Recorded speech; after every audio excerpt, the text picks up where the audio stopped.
أأنتم أشد خلقا أم السماء بناها رفع سمكها فسواها وأغطش ليلها وأخرج ضحاها والأرض بعد ذلك دحاها أخرج منها ماءها ومرعاها والجبال أرساها متاعا لكم ولأنعامكم فإذا جاءت الطامة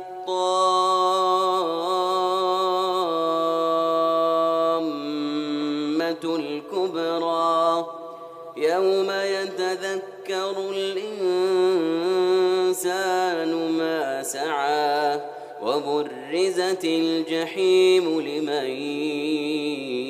يرى فأما من طغى وآثر الحياة الدنيا فإن الجحيم هي المأوى وأما من خاف مقام ربه ونهى النفس عن الهوى فإن الجنة هي المأوى يسألونك عن الساعة أيان مرساها فيما أنت من ذكراها إلى ربك منتهاها إنما أنت منذر من